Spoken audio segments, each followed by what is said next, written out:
À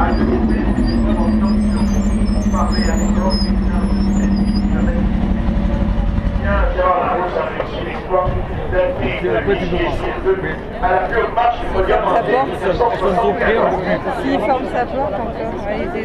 Autre grand nom, évidemment, de ce tour auto, eh bien, l'honneur est venu sur le palmarès avec 4 victoires à Bernard Darby, 4 victoires nettement consécutives, en tout cas avec la même voiture, puisque la Lancia Stratos, que vous découvrirez tout à l'heure aux mains d'Éric Thomas, un même modèle, s'est imposé à 4 reprises sur un tour auto avec Bernard Darby en 1975, 1977, 1979 et 1980.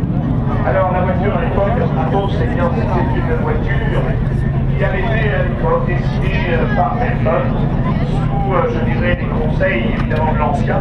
Et c'était avant tout une voiture de salon, un show rare. Et puis les journalistes de l'époque, la presse, s'étaient enthousiasmés autour de cette voiture. Et finalement l'ancien a décidé de lancer une petite série. Et en le déportant sur des voitures historiques, toutes les voitures ne sont pas des mêmes époques, toutes les voitures ne sont pas des mêmes cylindrées. C'est aussi pour ça que les plateaux sont séparés, les plateaux évidemment courent de façon plus homogène possible.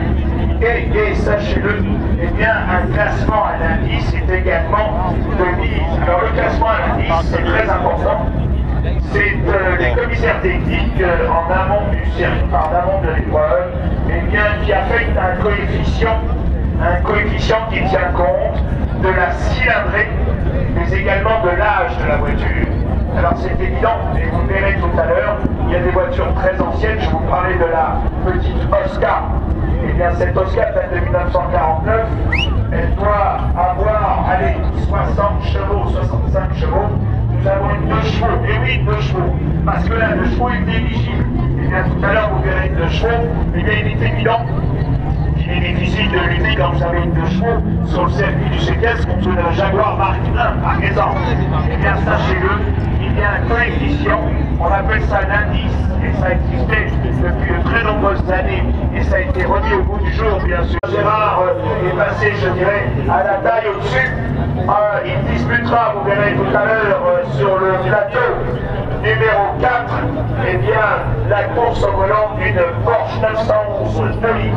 Une Porsche 911 2 litres décorée de façon très amusante. Eh bien, Gérard Rolls a fait d'énormes progrès. Et je peux vous dire que pour l'avoir vu à la fois en spécial et sur les circuits du Bugatti et sur le circuit de Nevers-Manicourt, eh bien, Gérard a tout à fait sa place dans ce peloton et du plateau numéro 4.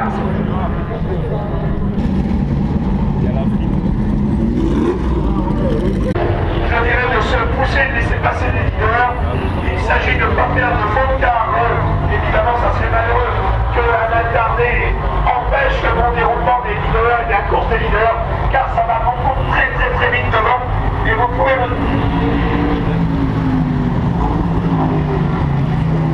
voilà, on laisse évidemment passer des voitures beaucoup plus puissantes et sur ce circuit, eh bien, on s'aperçoit que toutes les voitures, comme les Ford GT40 et les AC Cobra, eh bien, font parler la poudre avec évidemment près de 500 chevaux.